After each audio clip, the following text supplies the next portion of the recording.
Hello guys, welcome back to our channel critic SSB exam. तो अभी cat Jammu और cat Srinagar की नेक्स्ट डेट ऑफ हियरिंग के बारे में बात करूंगा। और एक जो ऑर्डर सर्कुलेट हो रहा है कि इसके ऊपर स्टे है, एफए के ऊपर ये है वो है, तो उस ऑर्डर के बारे में मैं डिस्कशन करूंगा।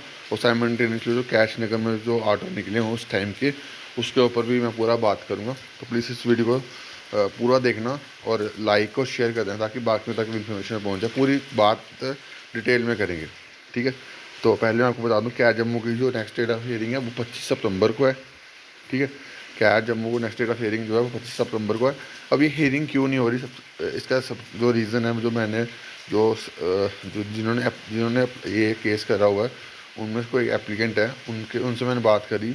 तो उन्होंने बोला था कि यार सर कि ये इसका जो जजेस जो है वो चेंज हो रहे हैं, उसकी वजह से अभी हियरिंग नहीं हो रही। बट जब भी इसकी हियरिंग होगी क्या जम्मू की, तो उसका ये फाइनल डिसीजन ही आएगा जब भी इसकी फाइनल हियरिंग के लिए ही ये इसकी कॉल दी गई है, ठीक है। अगर आप नीचे यहाँ पे जाओगे तो मैं यहाँ नीचे कट गया हुआ मेरे से, बट ये इसका नीचे अगर आप 5 सितंबर की हियरिंग पढ़ोगे तो वो फाइनल हियरिंग के लिए ही कॉल गई थी, ठीक है। तो अभी क्या कहते हैं, उसके बाद केस इसका लिस्ट नहीं हुआ, तो अगर लिस्ट नहीं हुआ तो फिर हियरिंग कैसे होगी, ठीक है। तो जब भी इसकी हियरिंग होगी वो आई थिंक ये फाइनल हियरिंग ही जाएगी जम्मू वाली, ठीक है। और श्रीनगर की जो नेक्स्ट डेट ऑफ हियरिंग है वो जो 26 को है, पास पास ही है, ठीक है। अब एक ऑर्डर सर्कुलेट हो रहा है क्या जम्मू के रिगार्डिंग, ठीक है। अब इसमें देखो यहाँ पे ये ऑर्डर सर्कुलेट कर रहे हैं और ये कुछ एप्लीकेंट बोलेंगे यार इसके ऊपर स्टे लगा हुआ है। आप खुद से समझ देखना, यहाँ पे देखो स्टे लगाता है कोर्ट, ठीक है। अब यहाँ पे नीचे क्या लिखा हुआ है, ये यहाँ पे ये चीज़ बताई जा रही है। ये यहाँ पे क्या लिखा हुआ है, एज लर्न काउंसिल यानी कि जो एप्लीकेंट की तरफ से जो वकील पेश हुए थे उन्होंने इसके ऊपर स्टे लगाने की बात जो है वो रखी थी, ठीक है।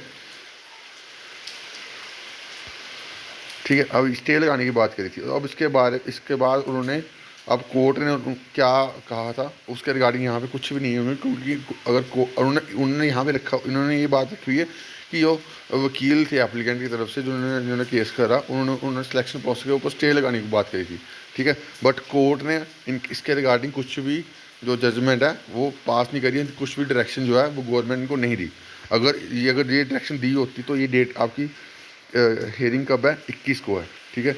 तो यानी उसी के अराउंड जो हमारा एफए का केस था, एफए का एग्ज़ाम था मार्च में, अगर आपको याद होगा तो 17-19 पता नहीं कब था, तब उसका एग्ज़ाम शेड्यूल था, है ना। यही एग्ज़ाम शेड्यूल था ना एफए का। तो अगर एफए का एग्ज़ाम जेकेएसपी ले रही थी उस टाइम पे, मार्च के टाइम पे, तो अगर कोर्ट ने दिया होता तो वो एग्ज़ाम नहीं लेती, नहीं वापस करती। पर उस टाइम पे गवर्नमेंट जेकेएसपी वो एग्ज़ाम ले रही थी, ठीक है। तो यहाँ पे जो चीज़ बताई जा रही है, ये जो है, ये जो लर्न काउंसिल है, ये वकील हैं जो एप्लीकेंट की तरफ से उन्होंने डिमांड रखी थी कि इसके ऊपर ये चीज़ हो। अब देखते हैं कि यार जो नेक्स्ट ऑर्डर आया था इसका क्या जम्मू का, क्या उसमें कुछ था। अब नेक्स्ट ऑर्डर में आपको बताता हूँ, ये नेक्स्ट ऑर्डर कौन सा है,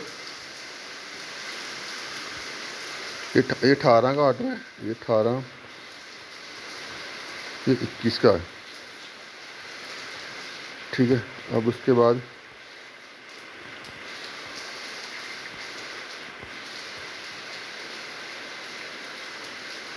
अब ये यहाँ पे मैंने कैट श्रीनगर का ऑर्डर देखा था, उसमें भी कुछ भी नहीं था। वैसे दोनों ऑर्डर में अगर मैं दोनों ऑर्डर में अगर जब मैंने चेक करा, दोनों ऑर्डर में ऐसा कुछ नहीं था कि इसके ऊपर स्टे लगा हुआ है। किसी भी ऑर्डर में ये नहीं लिखा था कि कोर्ट ने इसके ऊपर स्टे लगाया हुआ है, ठीक है। कोर्ट ने अगर स्टे लगाया होता तो जे केसेस भी शायद इसका एग्ज़ाम नहीं रहती।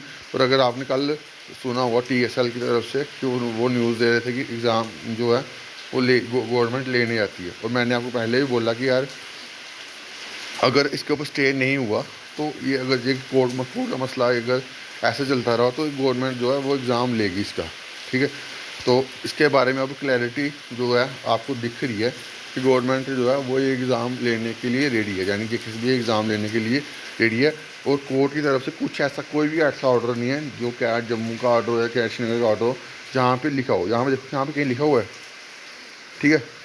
अब देखो यहाँ पे भी लिखा, learn council for applicant submit the the student हैज़न file any reply, ठीक है, कि जो एप्लीकेंट है वो उन्होंने कोई रिप्लाई जो है वो फाइल नहीं करा हुआ है, ठीक है। उसके बाद यहाँ पे देखो ये कब का ऑर्डर है, ये 13/7 का ऑर्डर है, कैश नहीं का, यहाँ पे भी कुछ नहीं है, ठीक है। उसके बाद शायद मैंने फ़ोटो नहीं ली हुई है, तो कहीं भी ऑर्डर में ऐसा नहीं लिखा हुआ कि इस एग्ज़ाम के ऊपर स्टे है, ठीक है। तो ये सिर्फ अफवाहें फैलाई जा रही, मैं आपको सामने दिखा रहा हूँ, कुछ भी ऐसा नहीं है। अगर ऐसा होता तो आप खुद बताओ कि गवर्नमेंट जो है इसके एग्ज़ाम के लिए क्यों रेडी होती, ठीक है। और मोस्ट प्रॉब्लम जल्दी ही आपका इसका जो नए एग्ज़ाम है नवंबर से जो एग्ज़ाम शेड्यूल होंगे उसके रिगार्डिंग कैलेंडर भी आने वाला है, क्योंकि जो कमेटी की रिपोर्ट है वो ऑलमोस्ट सबमिट हो चुकी है चीफ सेक्रेटरी को, और चीफ सेक्रेटरी आगे उसकी डायरेक्शन जो है वो सेक्रेटरी JKSSB को आगे पास ऑन कर देगा। तो चीज़ें आपकी क्लियर होनी शुरू हो जाएंगी थोड़े दिनों में, ठीक है। मैंने आपको बोला था ना 4th वीक ऑफ सितंबर या 1st वीक ऑफ अक्टूबर तक आपका जो कैलेंडर है वो आपका देखने को मिल जाएगा, और मोस्ट प्रॉब्ली आप देखना उसी के अराउंड आपका जो कैलेंडर है वो आएगा, ठीक है। शायद 1-2 दिन पहले आ जाए, 1-2 दिन बाद आए, और उसी के अराउंड आएगा, ठीक है। तो आपसे रिक्वेस्ट है आप अपनी पढ़ाई पर फोकस करो।